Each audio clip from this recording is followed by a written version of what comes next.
போதையில் தூங்கிய கும்பல் 25ஆம் தேதி ஞாயிற்றுக்கிழமை எழுந்து பார்த்தபோது ரத்தம் வெளியேறி மூவரும் சடலமாக கிடந்தது தெரிந்தது.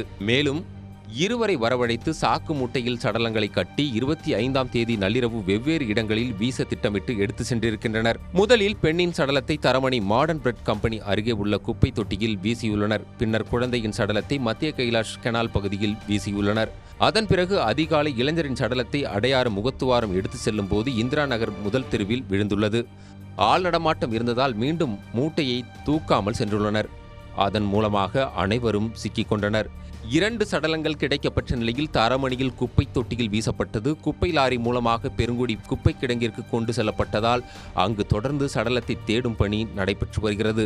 கொலை நடந்த தடயமே தெரியாமல் அழித்த கொலையாளிகள் அடையார் பகுதியில் சாக்கு மூட்டையில் கிடந்த கௌரவ்குமாரின் உடலை வீசி சென்ற நபர்களின் இருசக்கர வாகன பதிவு எண்ணை வைத்து அந்த இருசக்கர வாகனம் எங்கிருந்து வந்தது என தொடர்ச்சியாக அந்த பகுதியில் இருந்த சிசிடிவி கேமராக்களை போலீசார் ஆய்வு செய்துள்ளனர். தரமணியில் உள்ள பாலிடெக்னிக் கல்லூரியில் காண்பித்துள்ளது. அப்போது கொலை நடந்தது பற்றி எதுவுமே தெரியாதது போல் கொலையாளிகளில் ஒருவரான சிக்கந்தர் செக்யூரிட்டி வேலை செய்து வந்ததும் விசாரணையில் தெரிய வந்துள்ளது.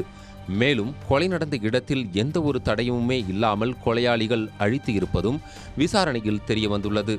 தரமணி பாலிடெக்னிக் கல்லூரியில் வேதியியல் டிபார்ட்மெண்ட் லேபில் இருந்து கெமிக்கலை எடுத்து வந்து கொலை நடந்த இடத்தில் ஊற்றி தடயமே தெரியாமல் கொலையாளிகள் அழித்திருப்பதாக போலீசார் விசாரணையில் தெரிய வந்துள்ளது.